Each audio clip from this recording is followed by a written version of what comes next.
I have observed that it is becoming increasingly rare to come across individuals who possess the intent of having conversations objectively. It is even rarer to come across individuals who might produce work for social media that is non polarizing. During one of my now decreasing visits to Reddit, I came across a map of India. This map, though familiar to me, hosted the names of the states of India that had been translated in English literally. Just reading those terms and meanings and realizing that something like Govpuri, or as we know it, Goa, might mean the land of cows, struck me as interesting. In my effort to find this person, the creator, I came across the page India in Pixels on Instagram. The page has recently hit 10,000 follows, and I can assure you that it is definitely not because of the lack of good content. The creator has presented incredibly intriguing facts about India and Indians in the form of data visualizations. It is one of those pages that just keeps on giving in terms of good, well researched, and quality content. The greatest feat that I observed for it was that it was gaining significant acclamation without any radical or provocative views, which is rare for the conventions of social media. I sent a message to the admin of the page and was promptly responded with a warm welcome. Ashris Choudhury, the man behind India in Pixels, has easily been one of the most enthusiastic and inquisitive guests that we have hosted till now. His articulation of the information that he possesses and his excitement towards new knowledge would probably impress any host or listener. Our conversation very quickly derailed from the preemptive questions that I had prepared for him regarding his page and his work, and transformed into a conversation about the deeper questions of life, being, and consciousness. It is evident that Ashris is a person whose views, though particular, have risen out of exploration and introspection, and it reflects in his thought process too. You will also find that during the talk, we had our own little choirs for our backgrounds. With Ashris, there was the metronomic chirping of crickets, and for me, it was the territorial howling of street dogs. I request the listeners to please try and excuse us for that and share the enjoyment of the conversation that we experienced during our interaction. It goes without saying that before starting, you should go and check out his incredible work on Instagram and YouTube. You should do that to know a bit more about our country in the form of well-documented and artistically visualized images. The page is India in Pixels. And following that, the PS podcast presents to you Ashris Choudhury.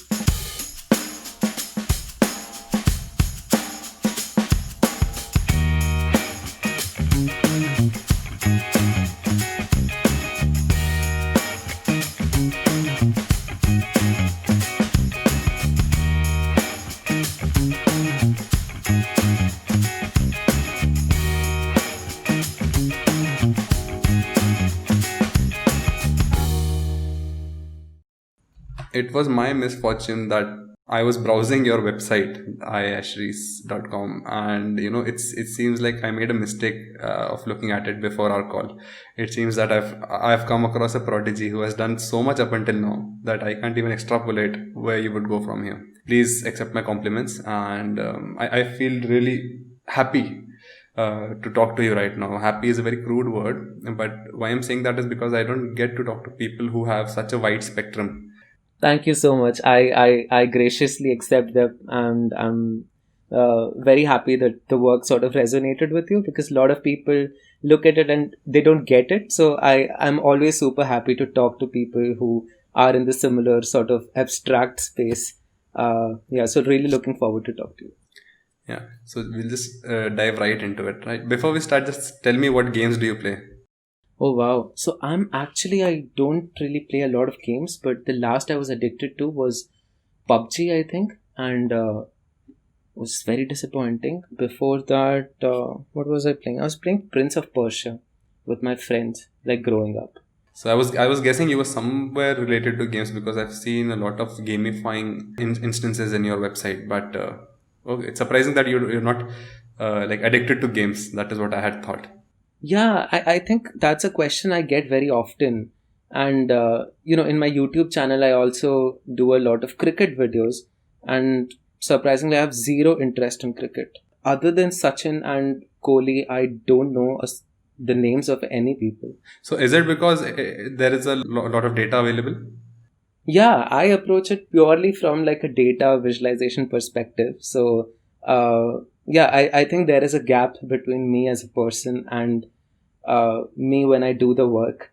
So, yeah, I think I'm interested in the principles of things without really dwelling into the, content, if that makes sense. I think that is good, that it will naturally bring me up with the next question. So how did you end up experimenting with data? With data. So I think I never really thought I'm doing, data viz. It started as just experimenting with technology. At IIT, I was studying architecture and I was exposed to all these people doing weird computer science things which seemed super cool because they were saying all these things like using machine learning, we built this and that. And in IIT, there was this general inferiority complex that architecture people had that, oh, we do like flowers and thermocol sort of things, while the more intelligent stuff is reserved for the engineers. And I probably took it to my ego, and I thought like I'll show these guys, and that is when I just decided to plunge into coding and see what it is. And I was pretty fascinated with the kind of things it allows people to do. Essentially, one thing that I was always interested in is that you could make something, make it a link, and just shoot it in the world, and everyone can see it. And data sort of just emerged as this raw block of text. It is sort of cryptography, right? Like people look at it and they don't really understand it, but if you sort of dive into it, you can see these patterns emerge that me as a designer or an architect could sort of intuitively get. And I just wanted to share that with people. I think I didn't really have to put much effort into it. It's sort of like when I looked at patterns, they sort of clicked. And I just, the way I call myself, I just do makeup for data. I don't like tampering with data. I don't like explaining too much. I just like to bring out what that invokes in me. So the thing is that I and a lot of people would only know you through your Instagram page, right, which is Indian Pixels, and that is why most of the initial questions that I had formed were regarding, and they revolve that same domain. But I think there's a lot of things that we'll be talking about if time permits. But let me just get over with those questions first. And I'm not shying away from questions that talk about ethics, that talk about morality, because I think that you are someone who can handle that. So let's see where we go with that. Yeah, bring it on. Let's see. I'm excited. Okay, so the question here that I have says that what truth has data showed you that misinformation had muddied? So I'm sure that there are so many things that we perceive in a certain way, but when we look at the largest scale, or when we look at it from a distance, or when we see the raw data, right? Earth revolves around the sun. It was incomprehensible to people, right? But when they came across the data, then it objectively showed what the truth was. So in today's time, I'm particularly asking that, and I'm sure there must be a lot of things, but only if you have perceptions that are inclining towards something. So has there been things that you had perceived differently and then they came out to be completely different? Um, hmm. That's a very interesting question. I think data has actually not really helped that much in reaching closer to the truth. Because when I make these infographics and I release it in the wild, the comments go from, oh, clearly that shows Modi is incompetent, and another comment is like, clearly that shows the 60 years of Congress not. So I think we are identity driven. Human beings first follow identity and then follow rationality. Sort of like rationality is like a slave, it is subservient to what your identity is. And I seem to notice that, like, even if I present objective data, people interpret it in their own ways. But yes, what certain kinds of data does is that you have to bring in the human element to it. You have to bring in the qualitative aspect to it, which often think that just because it is data, you can, none of that qualitative aspect is there and the data is speaking for itself. But I don't think that's how clear cut it is. People always take that in to fill their mental model, and it is just one of the many blocks that they have. Especially Indians, I feel, are not super influenced by data. It is not there in our culture. I think we go both by facts and emotions. So I think while what I'm doing is a step closer to it, but we need lot of different building blocks to sort of get that insight. Um, the data that really twisted or like changed certain assumptions that people have had uh, are usually things that they sort of already have hints about, but they don't really know, like, why is it uh, why is it so. For example, the fact that Uttar Pradesh uh, is more populated than just all the countries in the world except for four. That came as a shock to many people. Like we know that India is hugely populated, but we just don't get the sense of it. So I think what data really shines in is when it makes your vague idea really solid by giving it a quantitative number. But on its own, it cannot give you a new perspective or a new insight unless you are that sort of a person, I think. So, yeah, I think I try to get closer to the truth. It's still a work in progress, but I still think there's a lot more path to go. Okay, so I can see that our conversations will not stick to my questions very well, because the sort of answers that you're giving me. As you said that identity weighs heavier in our perception making or modeling of perception than does rationality. If we take a step a few thousand years back, right? Do you think we have outgrown rationality only because we are done with our base needs? Everybody has roti kapda makan, and that is why they can proceed to now just stick to identity. I don't see it as a weakness necessarily. I think Indians No, very no, much. I never address it as a weakness. I'm just saying that we are done with our basic necessities. Humanity has been successful in setting it up in a way that people don't need to go out and hunt every day and forage every day. And now what we want is a sense of identity. Hmm. Well, I don't know how close it is to the culture of India, the sense of identity, because even I think in the BCs we had like these big dynasties which were extremely proud of, their heritage, and they wanted to make that forward. So I'm not really sure where does that split happen. Maybe I'm not learned enough.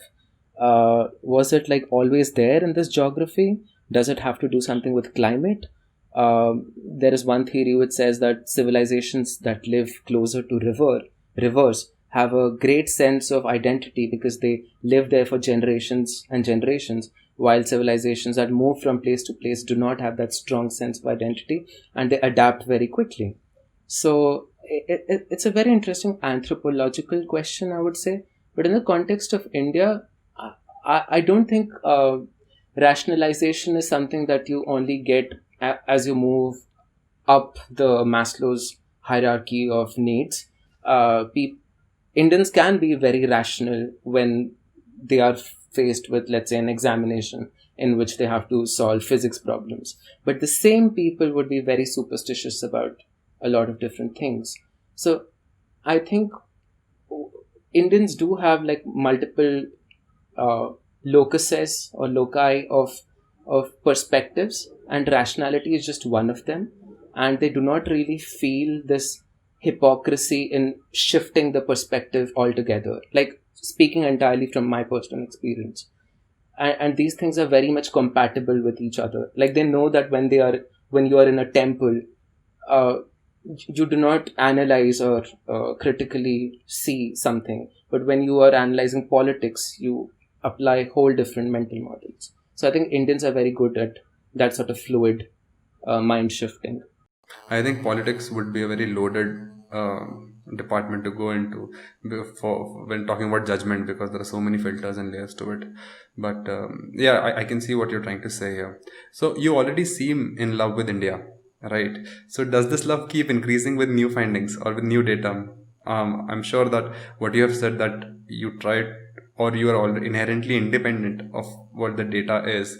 But for example, when I read your post about the literal meanings of the names of every state, and as you said that we already have that knowledge somewhere in our minds. Like if I take time and think about Jharkhand, the term, it is somewhere related to Jhar, that is trees, and Khand, the place, right? So somebody can make out that that is what it means.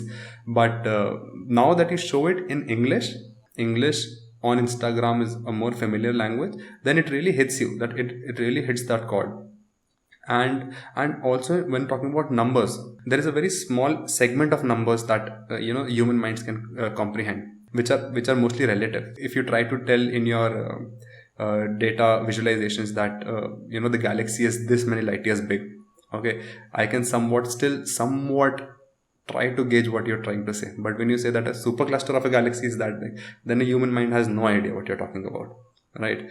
But when you say that UP has a higher population than Russia, everybody gets it immediately. So yeah, so do you seem to be falling in love with India even more, or do you not romanticize it at all? Because I have, after seeing your work. Thank you so much. I think that is one feeling I love listening, that people, look at the same thing in a different perspective after this. Um, I try not to romanticize actually. I try to keep a gap between the person in me which loves this country and the person which in me which is critical about it. I think like I approach my work as multiple personalities, sort of mediating between them. One is a designer, one is a programmer, another is just this historian sort of. And we all discuss together and come build this work. I'm enchanted by India. I am fascinated by how complex it is and how many layers there are to it. And even the like idea of India, like it doesn't seem like, like any other country, in the sense that there's no, you wouldn't imagine this group of people to be living together. Like, why are they together? That is a question I often ask myself, because each of them were uh, long historical kingdoms with a history of their own, but for some reason they decided to come together and coexist. Uh, so I'm enchanted by it. There are aspects of it which I think I'm not happy at all. I think it requires fixing. I do not come at it with the approach that it's the best country in the world at all. Like, I do not live in that delusion. I am enchanted by it because it's my country. I think if I was a French, I would be enchanted by France. So I am self-aware in that sense. Like, I'm not propagating like the world should be, all looking at India. It does come from the fact that it is my homeland. So I'm not blind to our flaws, but at the same time, I think much has been said, and a lot of people are already doing it in the great way. What I try to do is to show the beauty in the mundane, something as simple as the name of a state, or something as simple as which state is related to which other state. It's just having fun with what we already have. And so I try to approach it with that perspective. Sometimes it's extremely mundane without any emotional aspect to it. So, yeah, I don't know if love is the right word, but I'm very much interested in India. And your page is surprisingly civil for the standards of social media. And the content that you're posting is it is again very loaded with a lot of inherent biases that people might express. As you said before, that one might say that this is completely something else, and one might understand or interpret it in a completely different manner, right? So how do you moderate it? Well, I believe it's a niche community. I am not saying it's for the masses, everyone will get it, because I don't patronize my viewers. Like, I have certain expectations from them. Like, I sometimes intentionally leave some blanks open. Like, for example, in none of my maps do I say this is Odisha, this is Maharashtra, this is Nagaland. I expect my readers to know which state is what, so that I only give you the value which I'm trying to give, right? So in that sense, I think it's a conversation between me and my readers. And I don't approach it as if like I have a message to say, and hey guys, today I'll be teaching you about this. I think I approach it as like I read something, I find it interesting, and I implement it in my life in whatever way. I take it as an icebreaker, and I say it to someone, or I change one of my mental models. So I share it in that perspective. Like I totally understand that the same thing could be interpreted in multiple ways, and I accept it. It's not that, oh, you got it wrong. I don't want to bring that perspective to it. Now, how do I moderate it? I like if conversations turn into debate, as long as they are civil and they're respecting each other. But there's a point after which the comments don't add up to the discussion, and so I read every single comment in all of my posts, because every single day I'm like, I cannot believe so many people are looking at my work, and so I feel very privileged about it. So I have a lot of energy to go through all my comments, and I have this mental idea of, hey, this person is bringing others down. He always has negative things to say. So I send them a message saying like, hey man, I'm trying to build this community and trying to keep it warm. Can you please tone down your comments, because I think this was not very friendly. And usually people do change their behavior after that. Well, I did observe that. I've not seen people apologize on a social media platform that is Instagram for their actions, and I've seen it in your threads. So that, I think that itself is a huge compliment to the way you're handling things. Thank you. I think a lot of the precedence is set by how the original poster sort of moderates it, and I think from the very beginning I have tried to keep it civil and warm and welcoming for everyone. And once you start promoting those things, because I like those comments which add to the conversation or are seemingly friendly, and so that sets off like this rolling ball of snow, and so more and more people who are like that, they sort of are encouraged to be there, and the people who are extremist or with like a lot of negative things to say, they sort of get ignored by the community and by me. So that has worked out. Yeah. So, okay, a question that requires a lot of self-observation, which again I think you are in possession of. Has your work started to get influenced by the number of people that are now streaming onto your work? So it had happened with me. I had an Instagram page. I used to post nice looking images, and the more aesthetic or the sort of the aesthetic that I presented, it started the number of likes would proportionally be more or less. So it really started influencing with the sort of information that I was producing. So have you started to observe something like that within your work, and are you aware of it, and are you keeping that in mind to not let that happen? Because I can see that within the last 6 months your page has particularly your page has grown a lot. So I'm very happy about that, and I hope it keeps growing forever, but I'm just wondering. Yeah, again, I think it's one of those things in which it requires context, right? Like if you know that your numbers are increasing because you are let's say sending out polarizing messages, polarizing content, which sort of is creating division in people, and that is why a certain group of people are following you, then yes, your conscience should restrict you. But it should always play a factor, like to see how your content is getting received, because as I said, it is a two-way conversation. So it would be very egoistic of me to say like, I just make whatever I feel like and I don't care how people think about it. I'm not approaching this at all like that. I do not call myself an artist. I very much am trying to gauge what people connect with. And so after every single post, I do go through the comments and I do analyze, like, okay, this number did not match this number. I go through the insights and everything, and I don't think it's a bad thing at all. It's like learning material for myself to even know, like, at what time posting helps. And I think that's a craft in itself, and one should not be shying away from it because of ideological or whatever cognitive reasons. You should be better at it. I mean, one reason why people look at you is because of the number, right? So in the social media game, you're not really connecting with people directly. You are mediating with them through an algorithm.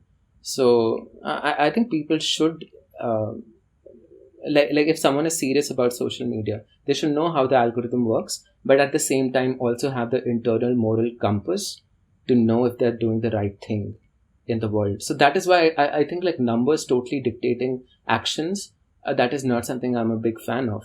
They should be like a torchlight, but finally it is you who has to make the step.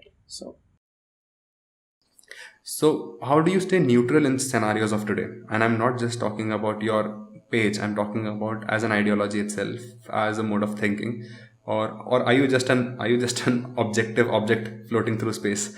Because on one hand, you're posting about the gods of Sanatan Dharma, right? And this would very easily land you as a bhakt by radical liberals.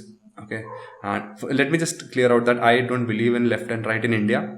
But if just for the ease of conversation, let us use those terms. So liberal and conservatives and what all. And another time you're talking about the hardships of Jyoti Kumari, who cycled from Gurgaon to Bihar, which would land you as a government hater by the so-called or the bhakts themselves. So how do you not let the tints of misinformation cloud your judgment? How do you not take sides in that? Okay, I love that question because I think it is always back in my mind when I post some content, like, oh, this is the kind of comments I'll be seeing that. And that actually happens. So I posted the cultural archetypes thing, which placed the Western people in the logical side and the Asian people or the people from Africa in different corners. And I was labeled as a white supremacist in that one. And one before that, I was a bhakt, and in another one, I became a liberal. And in one of these ideas, in which I said, like, there should be a more distribution of population by area, someone called me that's a very communist idea. So I think I am conscious and self-aware about the things. The way I approach it is like, I'm not trying to be neutral, but I'm trying to experiment with every perspective. I think I'm not a believer of anything, as you said, but I am a seeker in the sense that I want to know what beneath every belief system or ideology, what are the set of guiding principles that people base that ideology on. And so whenever I make an infographic that sort of would appeal to, let's say, people of that mindset, I think for a moment I step into those shoes and I see how people are relating with it. That goes in line with me trying to explore the multiple layers of India. I think one beautiful thing about this country is so many philosophies and so many ways and perspectives sort of coexist. And I'm just sort of trying to bring all of them out without sort of trying to amplify a certain voice or like censor a certain voice. But don't you get tired? Because I've observed that do you agree with this with the phrase ignorance is bliss? Well, ignorance could connote a lot of different things. In certain things, not giving attention to certain things is a good thing. Uh, in that sense, yes, ignorance is a bliss. But I mean, if it's a way of escapism, then like something that you have to deal with, but you are just saying like, no, let me not just think about it, then no, it does not make sense. So it depends upon the context. So let me bring in some context here, right? As you said, I asked that does it get tiring when you put yourself into the shoes of someone else And what happens is, when you put yourself in the shoes of someone else, you start empathizing and sympathizing with their environments, with their scenarios, right? I was talking to someone, and we were talking about the human and animal conflict. So seeing it from the perception of animal right activists, it is clear that their habitat has been taken, animals ka habitat has been taken, and there is industrialization there, and then animals are suffering. And from the perceptions of the human rights activists, we know that their land is also going, they are also being attacked by the wild animal, and wild elephants and wild tigers are creeping up into their villages and attacking them. And then you understand both the sides. And as I said, if you try to rationally discuss it with one side while presenting the facts from the other side, nobody gets you, and they are very willing to push you to one side very quickly. So doesn't it get tiring? That is why I asked. Isn't ignorance bliss in this case? If you look at like my Facebook profile, I'm a very opinionated person. Like, I I do think like a certain set of running the world is better than other ways of running the world. But uh, and I stand by them. Like, even if I can empathize with other things, there I am shaped by my personal experiences, by my personal interests, by the fact that I'm a male Indian, whatever class that I belong to. I think in the end we choose ideologies that benefit us in the long run. And truth is not something that we base our mental models or belief systems in, even if we like to think that what it is based on. It is something that reinforces whatever identity we're taking at that moment. But so I think your biases are not something that I look down upon. I think these are things which protect you against being tired, as you said. Because, like, if you're constantly being attacked by these multiple perspectives, you will never have a belief system. You will never have something to stand upon, right?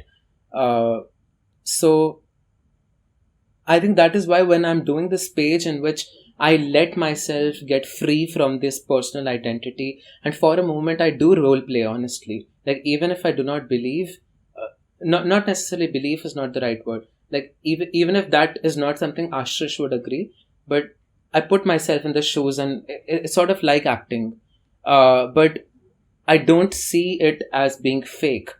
It is my job is to make data beautiful. It ends there. I'm not there to trying to preach something. I'm not there to say I'll help you reach the truth. I'm just making information easier to consume. And someone in Pakistan could agree with it and say, like, yeah, this is why India sucks, and I'm totally okay with it, because that is not something I'm concerned with at that moment. I don't know how good of an answer that is. No, no. I think yeah, yeah. I think you're on. Like, your question does answer what I was asking. Uh, but why I am still stabbing at the same question is because you said that you're not trying to make anybody reach the truth, right? The single absolute truth. But are you yourself not searching for it? Are you? I'm asking you. You might be, you might not be, because I am. I'm searching for it, and data is not the way you do it. Data is one of the many tools which could help you reach there. But to form your belief system, it cannot be done with a intellectual, rational, fact-based model. It is very much uh, because that is not how human beings are. I do not subscribe to the Western view of thinking that the perspective, that the worldview has to be shaped by facts and truths which can be replicated and demonstrated. Because in the end, uh, your emotions and your experience matters. I think those are just as important as rationality is, because without that sense, rationality cannot explain morality. Rationality cannot justify morality. I think rationality has never been created to explain the why of things. It is great at answering the what of things. And I think whenever you want to answer why, there has to be a certain amount of color to it. It cannot be all black and white. I I somewhere agree with a part of your answer and your perception, and I in some places I don't disagree, but I would like to question it. So the part where I agree with it is that we live in two parallel realities, right? One is the physical nature of law, nature of physics based reality, but the behavior of atoms somewhere does not judge how a loan would be given out, right? And how would I would treat my own brother and sister versus how would I treat my friends or my spouse. So we are living in parallel realities. A reality is basically where your actions, they give out some sort of a reaction or a result, and it would be wrong to say that the human construction of the society and civilization is not a reality in itself. Okay, so that is the part that I think that you were also referring to, and I completely agree. But why would you say that rationality cannot explain morality, and why rationality cannot explain everything else? Because I come from the school of thought that completely agrees that everything is being generated out of mechanical interactions. And even though I'm not from a engineering background, I'm not from a scientific background, but I still believe that, because if the interaction between some molecules can cause me to be happy or sad, then why would rationality not be able to explain it? Well, to, okay, let's start with the science thing. I think people in science are starting to realize, like, as we go uh, smaller and smaller into the quantum aspect of things, we see that these mechanics of how we thought about things sort of start breaking down. Uh, you know, the very act of observation changes reality. That has been proven in the Young's double slit experiment, in which if you observe the setup, then the electrons behave like a particle, and if you do not observe it, they behave like waves. It is completely dependent on, yeah. But isn't that again because of the size of the wavelength of light, and that interacts with it being observed in a certain way or not?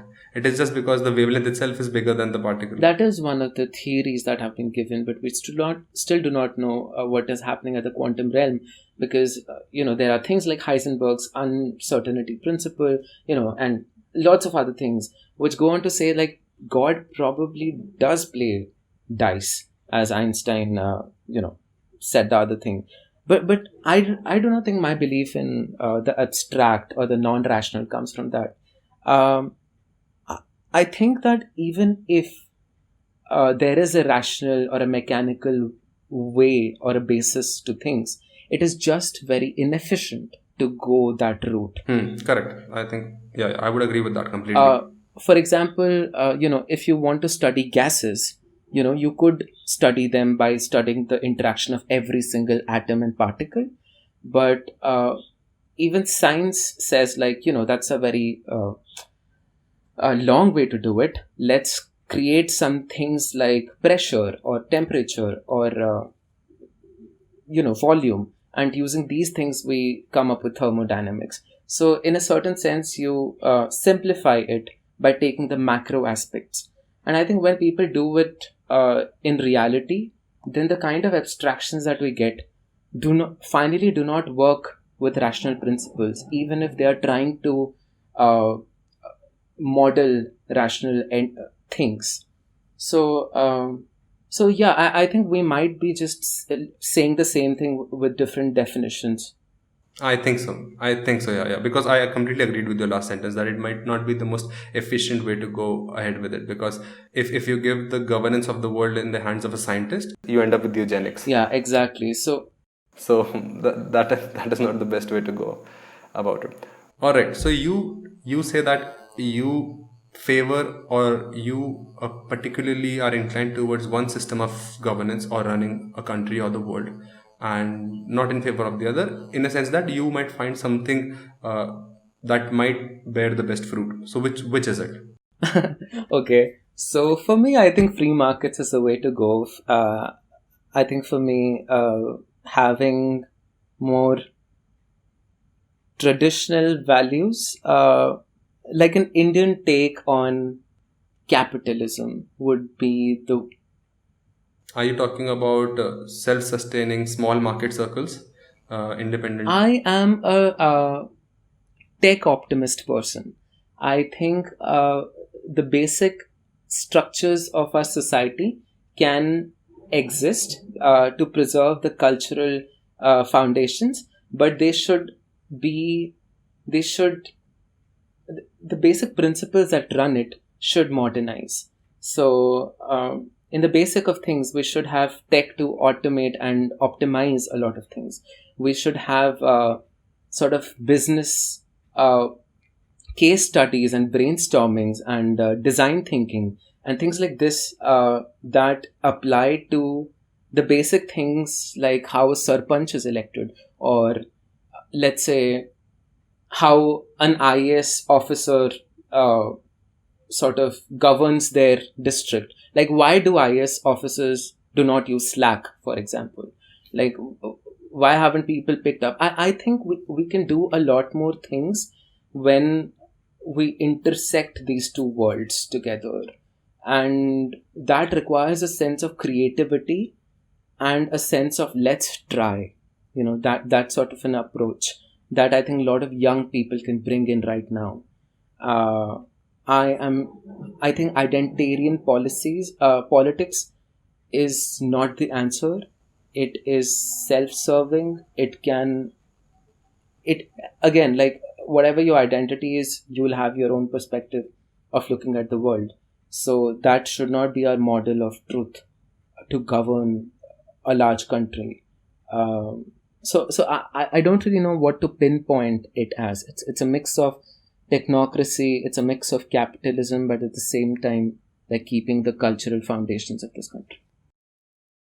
So, have you? I'm sure some of your small projects might have hints of what you're trying to do. So, have you ever faced problems with the establishment? It could be the institute, it could be a law abiding firm, it could be the judicial system, or anywhere.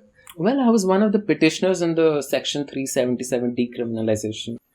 I just read that. I'm so happy to read that. So, can you just talk about that a Yeah, little? sure. So, well, I identify as bisexual and I'm very open about it. And I think there is, I mean, this is such an old debate, it's not even worth debating. It's just like, let people be whatever they want. And carrying these loads of colonial history, while it has done us like some good, I guess, but like a lot of things that we just picked from Britain of that era are doing us no good. And 377 is just one of those many, many, many things that we have. And this was attempted for a long time. If you know about the history, it had already been decriminalized by the Delhi High Court, and it was recriminalized by the Supreme Court, and it was a massive bad thing. One of the arguments that the Supreme Court had given when it recriminalized was, where are these people? These people exist in minorities. And so this time we basically decided that, we'll go literally and say, here we are. And that sort of helped. Like, there were 20 people, not from, these probably stereotypical places you would imagine them to be, but like from IITs, from IIMs, all these temples of Indian education, as you probably call them. And we're just telling you that, we are not weird people who are brainwashed. We are very much contributing members of the society.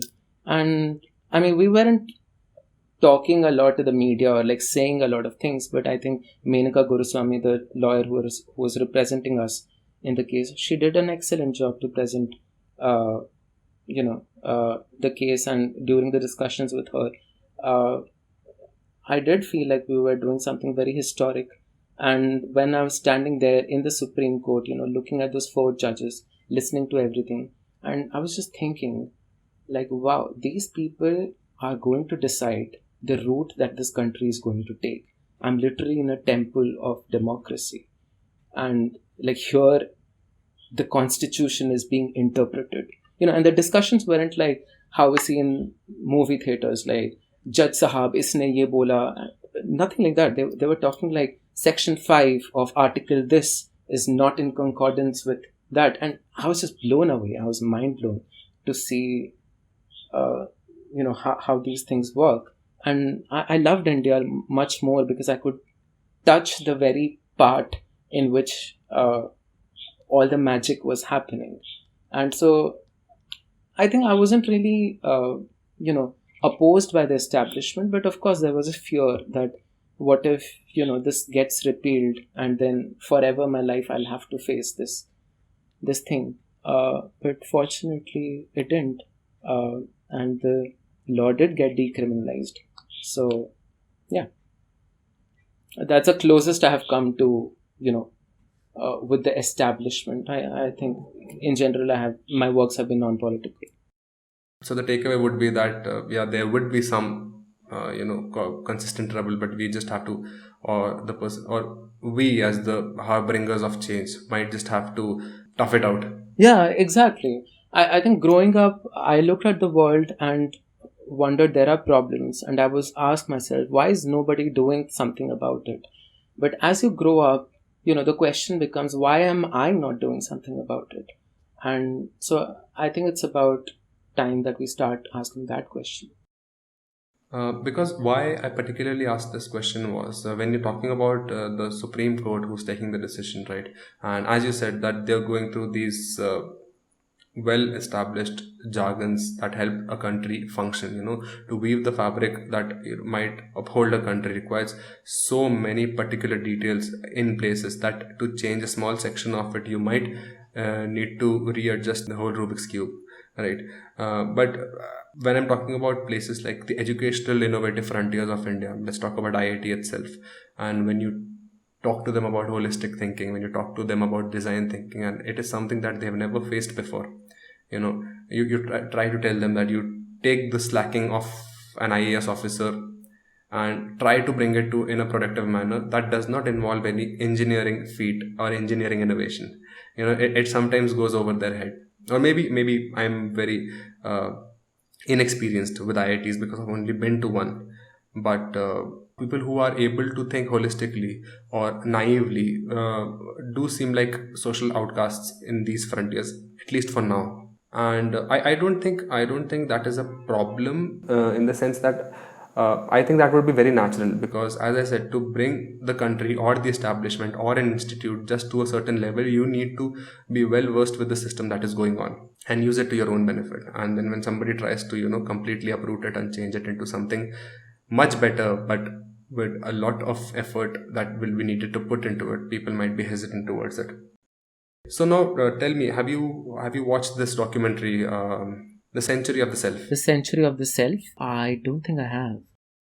So you just please do watch it. It is a 4-part documentary, and it is about how individualization of human or of consumers came to be. Let's keep it that way. Like the title of the documentary. Title of the documentary is Century of the Self. Got it. Century of the Self. Yeah, so it's a very well made documentary, and it has many more things that I'm just trying to put out here. But the one thing that hits you is that how individualization and capitalism as a whole started to function in humanity. So, as you said, that you want the tech to take the world ahead, right? How do you try to isolate or make it independent from the evils of capitalism? And I'm not talking about obscure naive evils that social media or Facebook talk might talk about. I'm talking about automation concentrating wealth in parts where nothing can be done about it. So do you think about it? Yeah, I do think about it. Any idea, anything you want to say about it? So I am aware of the risks that technology will bring in, especially if it comes too fast. So fast that we are not able to keep up with it. It will create a lot of unemployment. It will create a large-scale replacement of the way existing things happen. And I think it is then that technology has to have people with a more holistic perspective, which I think designers and people in policy and people in law work towards. And I totally propose for a more inclusive tech. It cannot be in the hands of, businessmen or like 20-year-old males working from their dorms, building products that will be used by people that they have never known about. Because in that sense, technology does not have a soul. It has to be added. Like it can very easily be a weapon to propagate division in the society. It can be a way to propagate alienation in the society. So you are saying that we cannot let technology arrive too fast that all these things happen, right? Exactly. But let me just ask let me just provide a further descriptive context. Technology has already enabled China to become the power that is today, right? It is a power which is able to bully the UN into talking about certain information about the COVID-19 and certain information that should not be said. It is able to bully Tibet into doing into its own will. It can do a lot of things. So what I'm referring to is not just technologically caused problems. I'm talking about technologically empowered governance systems who then become irrationally overpowered, and then there is nothing that can be done about it. Well, I think China is a special case because they also have Okay. this way of functioning their country in which people's voices really don't matter that much, and the government can just bring in whatever. We are not that, and I think if something like that happens, uh, it won't get. Hopefully, it won't get passed that easily. Although I know that it is, starting to creep in a normal fabric of our society. Uh, but in the case of India, let's say, um, I think China is an example of what goes wrong if it's the bad marriage of authoritarianism, of technology, and of capitalism, which they weirdly call communism. Uh, India has a benefit of seeing what lies ahead by having the United States and China as an example. And I think we should soon start thinking about a more humane way of doing it because But does that take us anywhere? Now, let me give you another example, an imaginary one at that. If your neighbor is making AK-47s, Kalashnikovs, and selling it to a country where they're using it they're using it for all horrible things, but your neighbor is making tremendous profits, right? Even though you look at that, you have a moral compass and you decide not to do it and you progress. So this is a debate I always have with my friends, that what is the purpose of having a moral compass and what is the purpose of doing things correctly, and I'm using air quotes here, correctly, if your neighbor is already, let's take the example of USA, who have made their riches by supplying weapons throughout the world wars, right? And they did end up becoming the leaders of the world, right? So what is it good to take the holistic approach in the longer run? okay, so I think the principal question here is what good is morality, right? That's a very interesting question. I think a lot of philosophers are trying to think about it. For me, morality, having a sense of moral compass, lets you sleep well at night. Uh, that's the only reason I think it exists. Other than that, I do not think it's written in stone anywhere. I think the kind of country we are, uh, because of our history, because of the kind of people that we are, there are certain natural boundaries of morality that we have. Uh, I mean, that's maybe changing with time. Maybe religion not being relevant as time progresses has a role to play. But at any point of time, I think the set of people does define a natural boundary of morality in a nation. If you go against it, people won't be happy. Even if that means strength and money and a lot of other things, uh, I don't know what our end goal is exactly. If our goal is to be like as rich as the US or the China, then sure, I think we should be changing a lot of things, like doing away with democracy. I think would be helpful, because it will help us hyper optimize a lot of things. But we choose to take a complicated path like democracy, in which things happen slow. I think one of the reasons why we were left behind while China moved leaps and bounds ahead. Uh, but you have to take certain decisions like that to sleep better at night, to know that you are truthful to the way you are going. Which is why, exactly, like, this is not a rational decision at all. This is something decided by these abstractions of what our makers of our country thought India would be, because of which we did what we did and we do what we do. But at the same time, I can see why this way of thinking can be an excuse to not fix our problems. So at that point, I think we do need a wise person, and there is no replacement to this, to really know that what is true to us as this potential India that we can become, and what is a burden that we are carrying, and we should not give it a dignity of calling true to our culture. And I don't know if there's a simple way to. Okay, so let me try to make the question even harder. Okay, so what do you think is the eternal or the final goal of humanity? What, in your perception, is the final goal of humanity? Interesting. I think there are two different polarities that we're trying to deal. One is about survival, right? We want to expand our longevity. We want to have a more comfortable life. We want our kids to flourish and be happy. But that wouldn't be the final goal. That would be maybe the goal for the next 1,000 years. I'm talking about the final, the last goal at. No, I think even if we're talking about the final goal, whatever it is, this will be a part of it. It might not manifest. It would be, sure. And the other part of it is to always do more than what you can. Always go step into the unknown and expand the radius of what you know. Like that sense of, like getting richer or knowing more or growing bigger or going stronger. Finally, where does it all lead to? I think, like, if we have to have a final version, it would be to become gods. Exactly.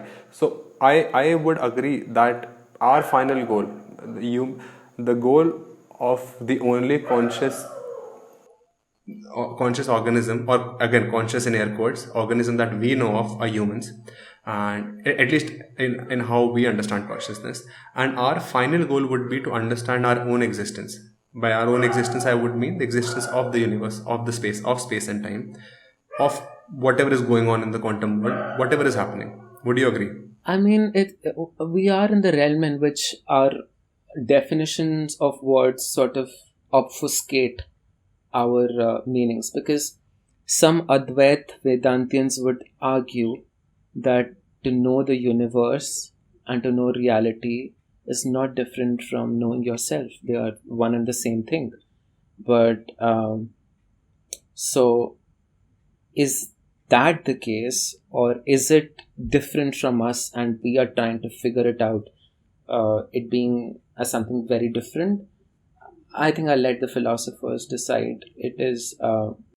Okay, so whatever things that you have said up until now of what the humans might consider of the sense of being, or by the meaning of meaning, right? Wouldn't it stand true for within 5,000 years, or within 50,000 years, or within 5 million years? I don't know. 5 million years would be too much, I think. Right? But no, even shorter, I think. I think all these things will happen within the next 1,000 years, or after that it will be extremely difficult to predict. Correct. So so that is why I'm saying, I think if we understand, so I'm just setting up a hypothetical goal so that we can, further our experiment of trying to understand what sort of governance would be best. So imagine trying to understand the final frontier of existence itself, right? What the hell is happening? For that, we need the humans to work as a group, or like how ants do. Now, this is something that I personally believe. The sense of identity of individualization is a very recent phenomenon, and humans have made almost all of their progress as a collective. Okay, so if you want the humans to act as a collective, your best option is to govern in the sense that China does. Because, of course, it is the worst. I've mentioned this in my previous podcast with another guest also, that it is a horrible state of nature, and nobody should agree to it. But it is the most efficient, and that shows in numbers. So, what I'm trying to ask is, if we take the complicated approach, as you said, which lets us sleep better at night, does that help us in our final goal?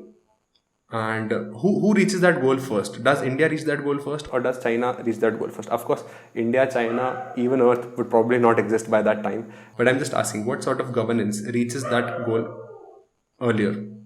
Okay, so I think there are two parts to this question. First is the assumption that we start with, that we need to work together as ants to build something grand, and humans have always tried to do that. So we started as tribes, connected by blood values, and then they evolved into stories from which religion came from, and we all tried to believe in the same god, and thereby be part of this. And nation has been like this most recent thing, but I think China, again, China is one example in which you can do it, right? It's when there is one state and it decides upon all the different things. Historically, Indians have not been people like that. Now, can we be trained? Can we be, because we're never like the 1.4 billion people listening to one supreme leader. Like that's not how this culture is. Like we are very we are not agreeable people. Like if you do like this ocean analysis, Indians probably would be low on conscientiousness, high on neuroticism, uh, high on openness, and low on agreeableness, while that profile does not match that of Chinese people. So what works in China, you never know if it will work in India or not. So I think there cannot be one thing which applies everywhere. But having said that, I think as we move forward, we'll be faced with challenges which will shatter these boundaries of culture, nation, and religion. Like when we are all battling climate change together, it does not matter if I'm an Indian or I'm a Chinese. Like, for example, in the pandemic right now, all of the world is wearing masks, irrespective of those things. So I think while fear is while governance is one way people can be united together, people are united by causes. People are united, like for example, when we play against Pakistan, all of India sort of unites together. So we need like a common enemy or like a common cause to go behind. And that is one way in which I think it will happen. The trigger won't be like, I think we should optimize our productivity. That won't be the trigger. I think I completely agree with that sentiment. So, would you say that we are lacking in a common evil as humanity, or the lack of a common evil has made us slip into our silk slippers, and that makes all these indifferences, or highlighting problems that haven't existed or wouldn't exist in a time where natural calamities would take you away in the next instant? Yeah, in a way, I mean, like regional powers have come up and they want to have, power over their group of people. So they have all come up with their common enemies. So we make common enemies out of each other. Now, if some entity is able to break through that, like a big force of nature, or let's say aliens just show up the other day, it won't matter if I'm a Chinese or an Indian. It'll be like, are you human or are you an alien, right? So I think that is something Yeah, so to answer your question to the point, yes, I think lack of a common enemy is what makes humans disintegrate. Have you seen Watchmen? I haven't actually watched a lot of movies. Oh, please do, please do. Sure. The movie resonates a lot with what we're talking about right now. Interesting. So we need a common villain. That is what you're saying. So now we can empathize with evil scientists a bit more, I think. Right. Okay. Yeah. So do you see the impact of human evolution or the human biological nature in the data that you gather? So taking the example of uh, the post that you have made of where uh, different states or different regions view the goddess Lakshmi in the terms of beauty that they consider beautiful, right? So that is a very tribalistic behavior that depends on geography. Yeah, I think when you start looking for it, you find it everywhere. Uh, and that really makes me very interested because one can very easily turn blind to these things. But say I am from Odisha, right? But when I look at Bengali culture, when I look at their script, I see like so many things are common, and I have always wondered how was that? Were we ever like one? It is only when I delved into the linguistic history of languages did I see that we had a common ancestor, and not just Odia and Bengali, but Odia, Bengali, Maithili, Bhojpuri, and Assamese, and we were all parts of Magadhi, and like Maharashtri was another Prakrit from which Marathi and Konkani sort of split. So I think it is when you apply these sort of academic insights, do a lot of things become very clear, and things like Lakshmi, for example, probably connect more. Like they hit you because this is an image that you grew up with as a kid, and you never questioned that this is an interpretation of a human. But when you see like these multiple data points presented in one box, it makes you think. And so yes, like as much as I explore about data about India, I see these connections emerge, and it's always something very insightful after every data story that I do. Yeah, that is something that impresses me the most also, because as you said initially that we know it somewhere, but to see that happening in the form of hard evidence is also reassuring, surprising, informative, all of these things at the same time. I think that is at the core of all the work that I do. I get these recommendations like, hey, why don't you do like Meghalaya's mineral uh, topology ka graph? And one reason I know like that is not something I want to do, even though it will very well come under data visualization, is it might not add to this connected story that I'm trying to build, in which every story is sort of adding to this is what we already knew, but this is something which adds to it. So yeah, that is one of the metrics that I use to decide whether I want to work upon this story or not. Also, in today's world of extreme polarization, your work is also bringing a sense of objectivity, and I cherish that a lot because for several reasons, it is just like a pillar to lean against in the times of just filtered out, uh, tinted information. All right, so are we? Do we still have some time from your end? Yeah, I'm loving it. I could go on and on. Oh, awesome. So, religion, right? I read your article that you posted in 2016 and Religion 2.0, and I'll ask you whether you have any changes to it or have you would want to bring some changes to it. But from what something has cognitively updated that you might want to take out and put in something else. But the basis of your article is saying that religion used to be something very important. It had a lot of functionalities that are not required so much in today's world. And by today's world, I mean the world before 5 years, the science uplifted world. But now again, because of the distance created by social trends, where we all of us are connected, but then all of us are equally isolated, we might be able to bring in uh, some essence of religion, where identity is not something that we have to scavenge for, right? Uh, are you aware of the work of Eric Weinstein? Faintly, yes.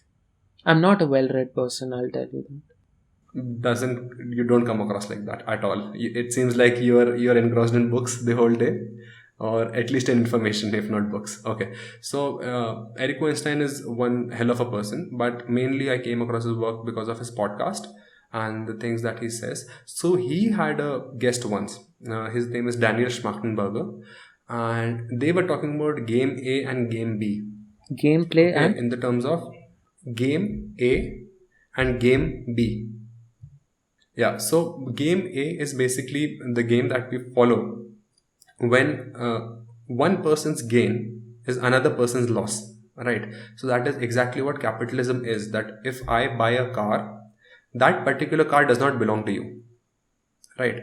And game B would be that it is a shared property. Everybody has the same car, whoever needs it. Like one person's gain should be another person's gain.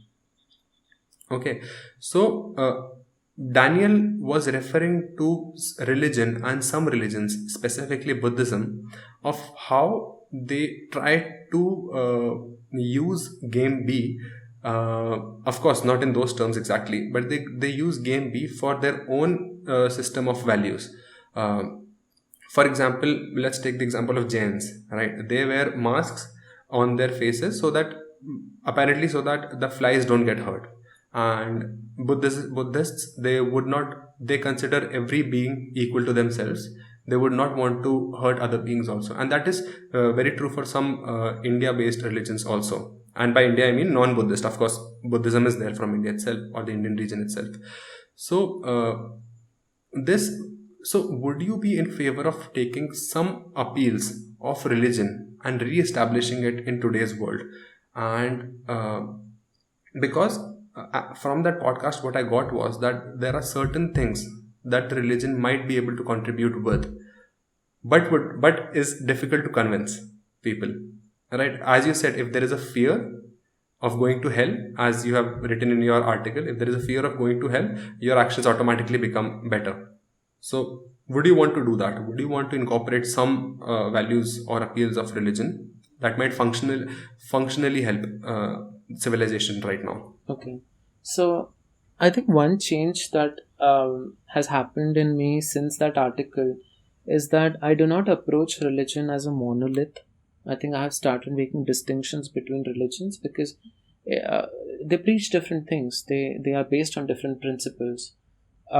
So what Buddhism does, let's say, uh, is a different story from what Hinduism does or what Islam does.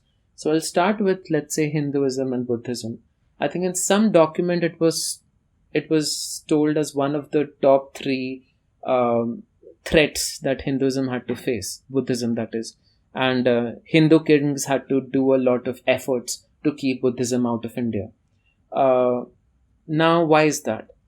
I think while Buddhism has a lot of emphasis on game B, in which the collective sense is, highlighted upon, and a sense of middle path is approached. I won't talk a lot about Buddhism, but like just like the summarized form of it. I think Hinduism, for example, has some space for game A as well. It does not. While there is things like dan and bhiksha, there are also things like having your Ishta Devi as Lakshmi. Uh, it makes you totally okay with being a capitalistic person. Like you could pursue being a businessman, and it's not a bad thing because you worship Lakshmi and you worship Ganesh, who symbolize the gods of wealth, let's say. So I think in very weird way, in India at least, Hinduism has sort of adapted to value systems of people, and it has intertwined with the way people organize their functioning in lots of communities like the Sindhis or Gujaratis or even Odias for that matter. Occupations are well knit with religious practices. So I think India does that sort of organically, but is your question about can we bring these kind of insights that religion brings into the didactic things like business and education and Not necessarily. What I meant was that can we take the tools that they employ and maybe in a completely different packaging, but just to increase the efficiency of human civilization. For example, what the greatest problem being felt across Instagram and Facebook would be the conflict of identity, right? And the lack of it, to say. So maybe religion is something that might have provided for that very easily to someone, right? So that is one very vague example.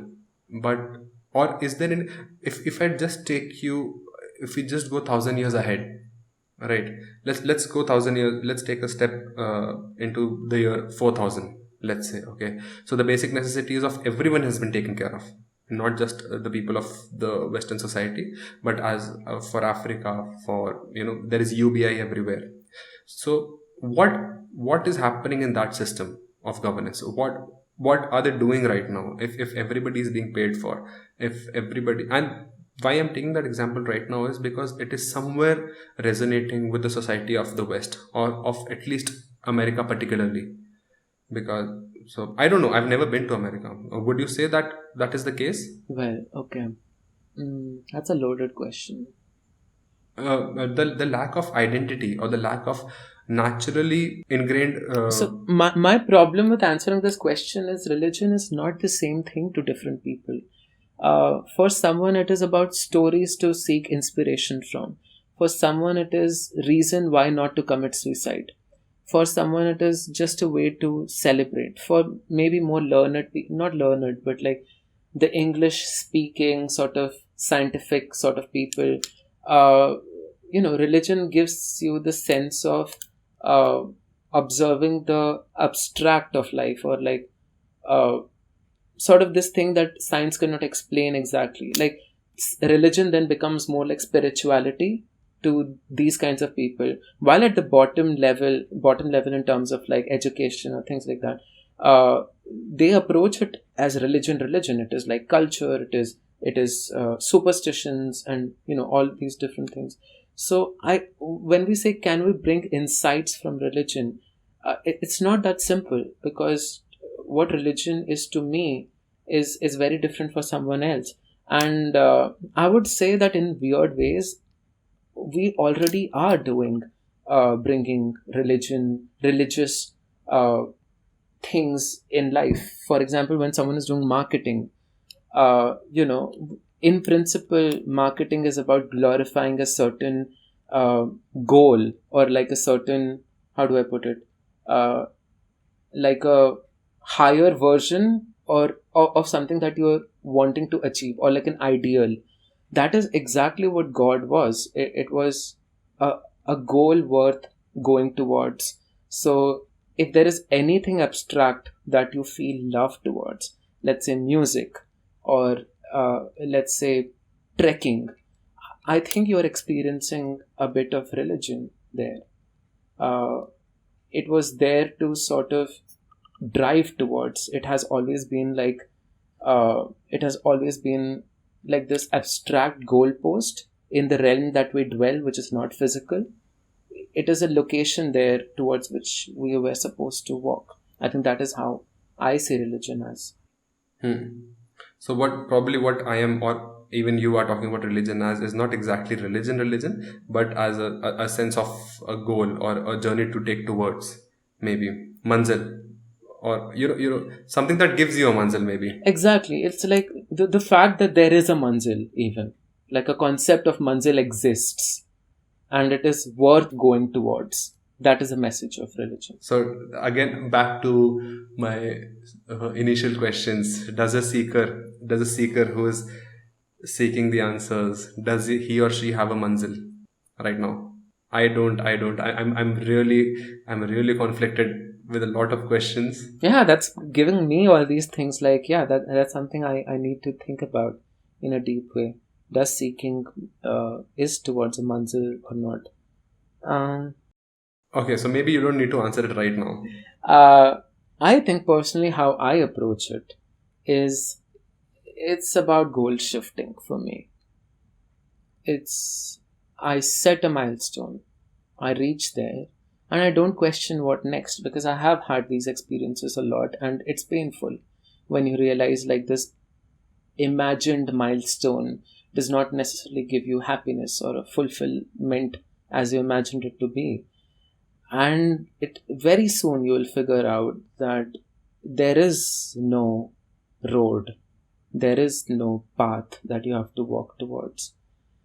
It can be extremely depressing, but in a weird way it can also be liberating. The fact that there is no path means you are absolutely free to do whatever you want.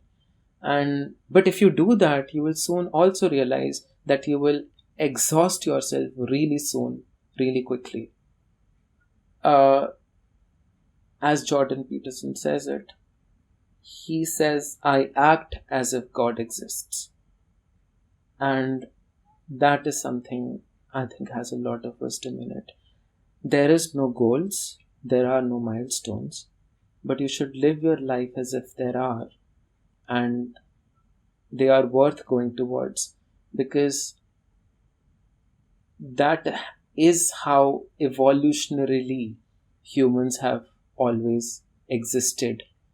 And the kind of pain is that sense of evolutionary history battling or not able to cope up with this modern realization that science has given us with. And so that is why I see value in the essential Indian hypocrisy of being both rational and irrational at the same time, because they don't have to put that mental effort to sort of keep these two things together. I think that is very beautifully put from your side. Talking of modern day talking of modern day enlightenments that are depressing. Do you believe in free will? Free will. Do you believe free will exists? No. For me. Oh my god, I thought we'll have a debate, man. Come on. Okay. Well, I mean, so, okay, let's say it does. No, that's not the right way to. Would you say a spectrum of choices exist during a particular moment? Yeah, if you look at a human being as a human being, then yes, free will does exist. Like, your life is dependent on the choices that you make. But if you expand that frame, if you take 2 steps back and you see that you are just a mushroom that has grown on this planet and is just walking and talking and doing all these things, you are just a small, tiny, temporary protrusion in the physical world, a sense of a bit of matter that has encapsulated consciousness.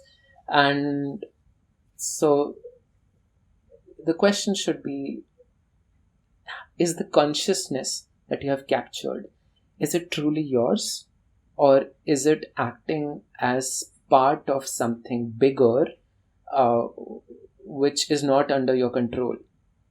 I am gravitated towards the latter supposition. Why would that be? Because I gravitate towards the former. So maybe we could have a little debate there also. Yeah, I think it's because there's no reason for it to be different. Like, why are humans, like, what did we do to become so different? We have just emerged on a random planet which is fairly ordinary. We are made of biological things. If there is something within us like consciousness, how could it not exist in other parts of nature? I mean, it just does not add up, and I don't have scientific basis to stand by it.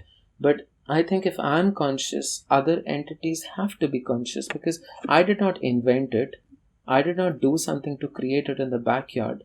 Like nature made it, right? So if nature can make it here, I'm sure she is doing somewhere else. Or maybe nature herself is conscious.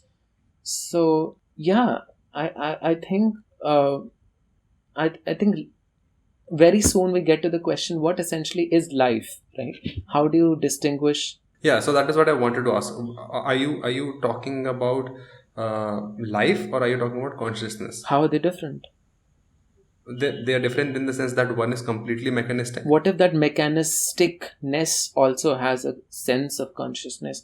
Maybe the mechanisticness is a crude basic form of Okay, consciousness. so the interaction of or the creation of RNA, right, or the enzymes that helped in the production of RNA in the ekdam initial stages of life creation, and even before that, the interactions between lipids and so the lipids had a habit of splitting into two when there was too much of it, and then there was some mechanism that knew how to record itself, right?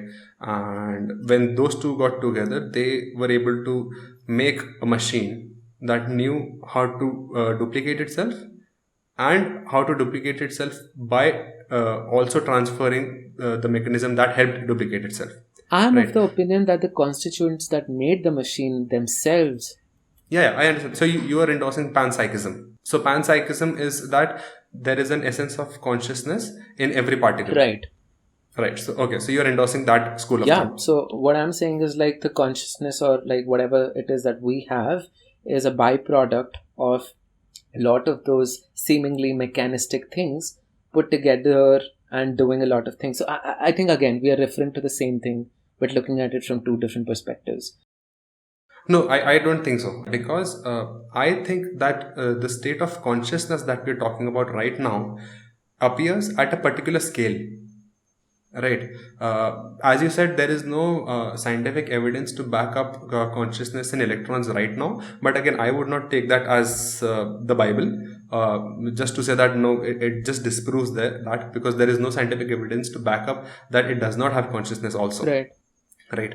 But the fact that the brain or the consciousness of a human body relies heavily on the sensory inputs, right, the memory apparatus, and also the interaction realities that we have made as a society. Okay, so how I speak to you, right, my conscious thoughts are currently happening in English, right? It is not happening in Odia, it is not happening in Gujarati, and there is a very blatant reason for that. Correct. Similarly, even if I'm talking, the sensory inputs of hearing, looking at your work, somewhere understanding that you are existing as a human, all these things very heavily rely on the sensory memories that we have accrued over the time. For cats, it is limited to hunting, mating, and some mammalian features, that is taking care of their young. For reptiles, you can even eliminate taking care of the young, without the exception of crocodiles. For fish, you can even take away the part of going ahead and laying eggs. And why I'm going down this evolutionary chain is because there is a growth of the physical brain from the fish to the reptile to the mammalian rodents, then to higher mammals, then to primates, and then to humans. Right. And I'm not justifying that just because of bigger brain, it means that we have a bigger consciousness. I'm just saying that there is a greater spectrum of fabrics that we are weaving together, which we call consciousness.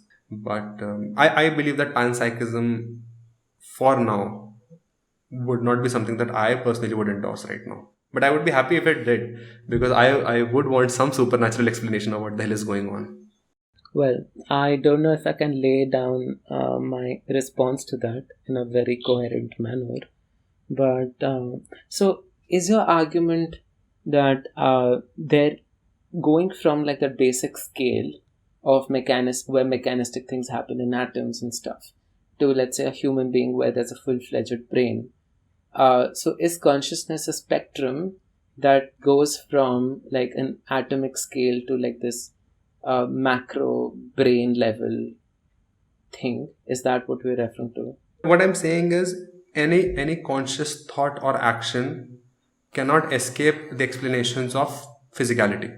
So that first one is that, right? Biological physicality, and not just biological. The interaction of potassium and sodium ions in our brain are also resulting in all the actions that we do. So one thing I'm saying is that it does not escape physicality, and that physicality attests that this level of consciousness only arises at a particular scale. So that is the first thing that I'm saying. I don't know what is the second thing where did we start this question So from? I just wanted your view on like how, like I wanted your view to know, like, if there's a state called there is consciousness in this thing and there is not consciousness in this thing, is that like a hard firm line, or is that like a spectrum over which that happens? Like, is cat conscious? Yeah, so the spectrum was, yeah, so why there is such a huge jump between the primates and humans, and primates and everything below that, and by below I don't mean it in a derogatory sense, but any conscious interaction below that, why it is special for humans would be because of the creation of language. That is what I think. So other than physical explanation, there is other explanations also come from the interactions that are happening. That can again be boiled down to physicality, but even if we make it independent of physicality itself, just the fact that we judge ourselves according to a social hierarchy of all sorts. So I think my take on that is, while I think that brain size, let's say, and therefore physicality is the answer, or like the place where you'd look for consciousness, I could see it in a different way, that it's not that my brain became larger and thus I became more intelligent, but it could also be like I wanted to do certain thing. There was an intent and a desire that was not taking place entirely from the physical self, and then the physical followed. So at a certain state, maybe when the reptiles were the main force, maybe there was a reptile that had a baby, and something in it triggered a sense of love and not a sense of desertment. And whatever that love was, maybe it wasn't part from the body, it happened somehow and it acted upon it, and maybe that is how the physicality then changed. So one way of saying it is that the reptilian brain sort of developed a mammalian brain, but I did not think they happened on their own. I think there was an intent behind it. And I don't think evolution happens like things just keep happening. It's not inert. I think it's shaped by the desire. Yeah. But random mutations are a part of evolution, right? They are the biggest part of evolution. Random mutations, and whichever mutation is better suited to the environment, that moves on. I agree. So so are you saying that the random mutations also might have an existential intent? Could be, yes. I think, yeah. In a lot of randomness, you do see like there's a pattern to it. What seems as absolute noise finally has a sort of thing to it. So yeah, I come from that school of thought. It's really depressing to think about the scale of the universe and how we will not be able to test out these theories for a very long time. Just the presence of some other life form might have helped this question along. I don't know if it might have, because even the intent of creation, I don't know if we would have been able to make out or not. Yeah, but it's still like very fascinating that considering what we have been able to, gauge about the universe just floating on this planet. Sometimes that just blows my mind. So would it be okay if you come up with examples and I try to shoot them down? Sure. Okay. Okay, so go ahead.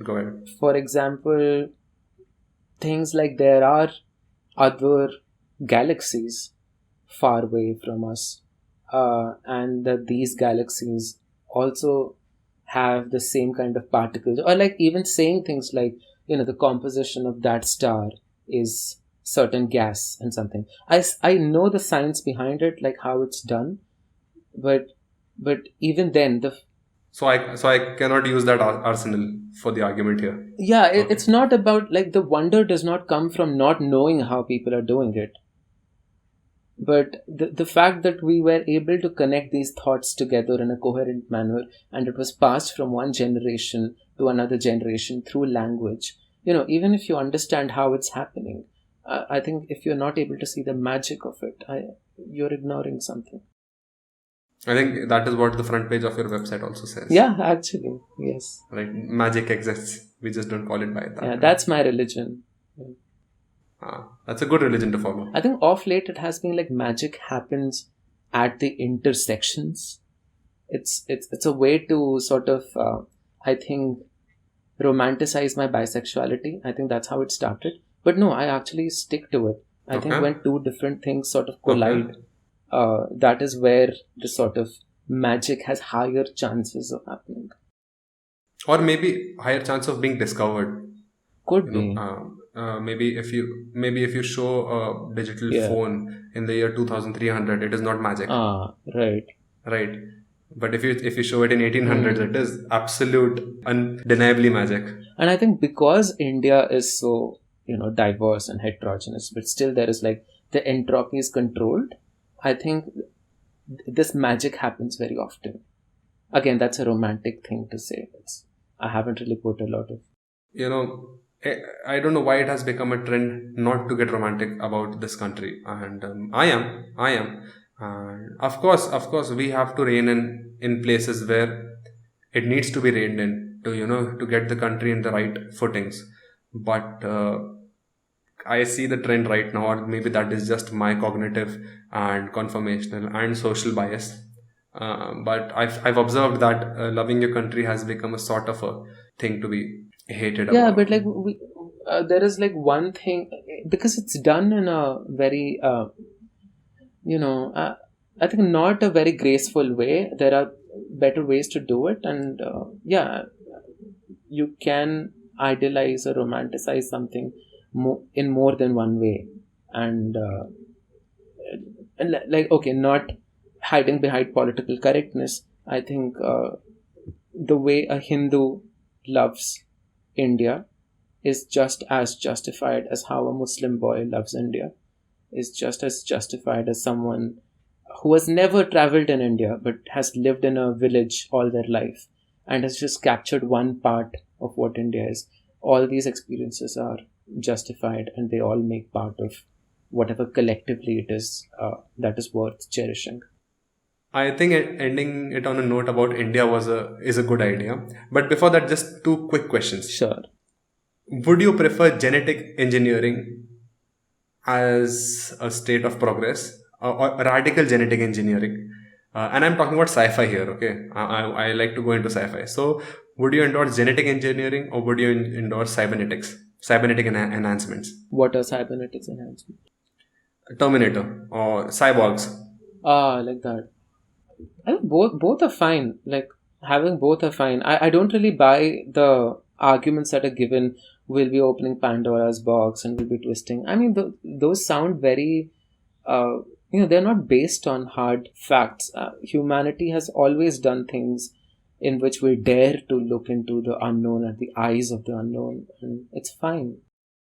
No, but if I give you immortality and I tell you that within the next 300 years as a mode of existence, would you prefer a genetic engineered body or a bionically supported body? Which one would you go for? I would like a genetically engineered body that has nothing to do with being a human. It's totally different.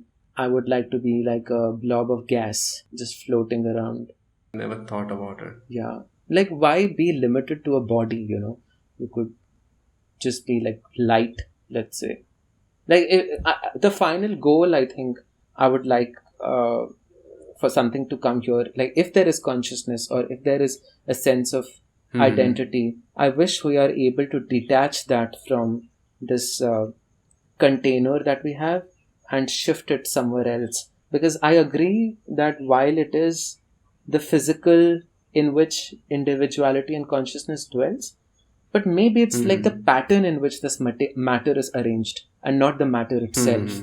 And so if that pattern could be shifted somewhere else, maybe we could do a lot of different things. So yeah.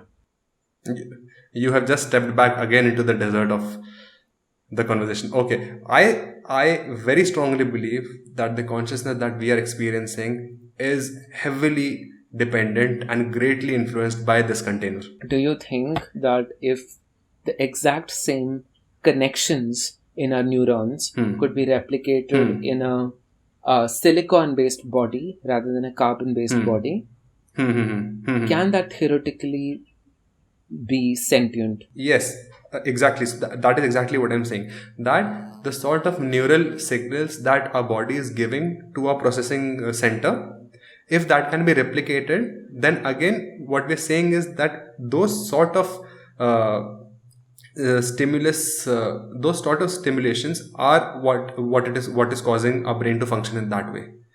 Okay, so this is my pseudoscience here. Okay, my total intuition.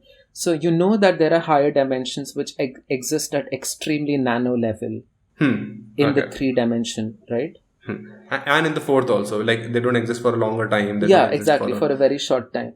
I think what's happening in our brain is that because of these complex particles in which complex pathways in which these electrical signals are going, I think these dimensions start playing a role, and those bits of information start interacting with these dimensions. That's my intuition, and that opens this gateway between this dimension and whatever higher dimensions in which maybe the abstract lies.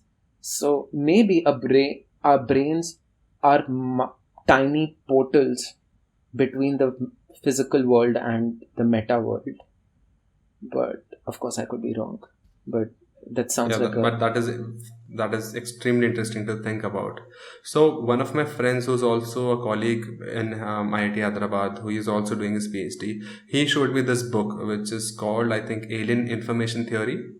And the author there, I have not read the book, but from what he was explaining me was that the author is somewhere endorsing that we can have you had any experience with the intoxications or psychedelics? Yes. Oh my god, yes, all the time. Okay. So what a psychedelic like LSD would do is that it would change your neural interactions, not radically, but for some time. Yeah. Right.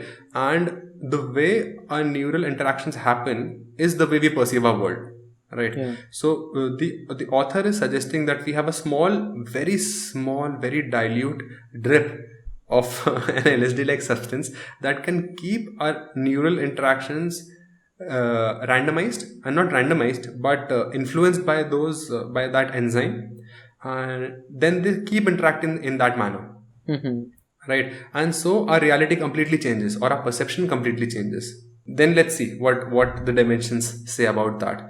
Because I believe that if you are able to alter the brain, right? If I alter the brain continuously with with a drip of LSD, it would perceive something completely different. If I try to influence it with a drip of cyanide, it would perceive the world completely differently. So I believe that if there is such a strong correlation with the physicality or the physical influence and the patterns going within that. So I don't necessarily see it as like countering the theory, as I. No, it is not. It is not. I'm not trying to counter what you said at all. Yeah. Because what you were talking about is that it might be happening at a level that it is too quick, it is too small, or it is too large for us to comprehend. What if it is something like these chemicals or like these hormones and these particles sort of do something to the physical nature of the neurons, so that it changes the way these pathways move for brief moments, and because of that change, the sort of difference between the conscious and the subconscious sort of alters, because that is how my experience generally happens. With me, the experience is, uh, I think I have this stream of random thoughts happening all the time, but my consciousness does a good job of filtering it out and focusing on the reality. But when these intoxicants play their role, then for limited time, the consciousness is able to peek into this stream, which would be otherwise inaccessible, and keep a track of these thoughts that keep on going. And it's not that. Are you able to keep a track of these thoughts during that experience? Actually, yes. Like I feel when they come and go. Like I can. No, yeah, that okay. I thought that you can remember it the day after also. Oh, no. Because it is too much information. Yeah, it's too much information, and if I jot down, I think like, oh wow, I'm writing like this next Booker Prize winner idea, and the next day I look at it. My friends suggest drawing because and we always do that. But I'm not endorsing any sort of psychedelics on my platform right now, at least right now, until India legalizes it. But when me and my friends experience it, we always sit down with a drawing book or a sketchbook, and we come up with some incredible stuff. Yeah, so yeah, it does open the can of randomness, which which is always filtered out when we are, air quotes, sober. Yeah, that is also that. I think that is the biggest hit that the brain takes when you do psychedelics for the first time. You just ragdolled across the room or across the plane of existence, and you don't know what just happened. Like, all these things also existed within me, and at that time the sense of me is also blurred. I think like I'm really curious about ayahuasca when they say that after it you experience ego death, and I imagine what would that be like on a physical realm. What would that be doing? Yeah, it's actually like in South America, done by priests there. Yeah, true. Yeah, so yeah, I've also heard that ayahuasca is available in Amazonian forests. Some you need to go. The best way is to go through some shamans and go do that trek and sit within the trees and drink that black And bile. I've heard like all sorts of people like Katy Perry and musicians and politicians even have tried it, and they experienced a lot of changes on the.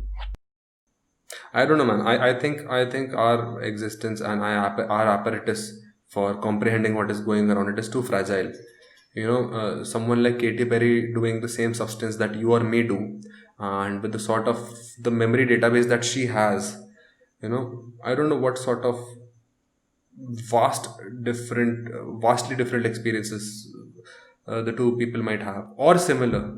Yeah, of course, consciousness gets too complicated a topic, always. But I'm still endorsing that there is a very apt physical explanation for it. I hope you can prove me wrong. I hope I can prove you wrong. I mean, the fun bit about these conversations is because these things are so new, like there is these conversations are always a way to explore something or to know from each other, and they're never about like this is what I believe, what do you believe, oh I don't agree with that. So I really enjoy those conversations for the conversation's sake itself, because it's always like an act of collaboration. But we have, at least I have started to get very defensive about any position if anybody is trying to disagree, because the recent pattern over the world is that you need, and you will always have some database ready to present. Some website will be endorsing your school of thought, and even if you're trying to have a good conversation, randomness is slapped across your face through in the form of websites and unrecognized or even unbased thoughts. Like, even for now, what you are saying, you're still agreeing that okay, even there is no scientific database to prove it, there is no scientific database not to prove it also, and we're just exploring. So, but that doesn't really happen. Yeah, that's not commonplace, I guess, but like maybe it's I know I like to believe like universe has a way to connect people who vibrate in the same wavelength with each other. Uh, but yeah, I haven't had those sort of intense conversations. I guess, in which like people are, because I guess if it happens, then I sort of never go into those domains. But I don't think the universe does that. You were saying it during our text chats also. But what I do believe is that the probability increases just because of the sheer number, right? Because if not me, somebody else like me would have contacted you, who would have been who would have been in a similar economic, intellectual, and maybe social platform situation that I am Yeah, in. maybe that is the way universe acts, like maybe purely out of numbers, but that's Yeah, fine. maybe. Uh, I think, Ashris, we can end our conversation 1.0 here. Yeah, Chaitanya. I would love to have more conversations with you. Same here, same here. I think what you're doing is extremely rare and much ahead of the times. I don't think India is ready for it. But no, India is ready for it. Uh, yeah, yeah, it's great. Like because when you watch these long podcasts that go into the depth of things of Western people, you imagine like would people even get this in India, or things like that. And it's amazing that you're doing it, and uh, it was such a privilege to be here and just to know you as a human being. I mean, I didn't really know you, but through the conversations that we touched upon, I think I would love to probably someday meet with you and discuss about the effects of psychedelics on human brains uh, in practice. Yes. Let's do some practicals after this lockdown is over. All right. All right. Thank you, Ashris, for being on the Pondering Sounder podcast, Thank you so much, Chaitanya. and we hope to have you back.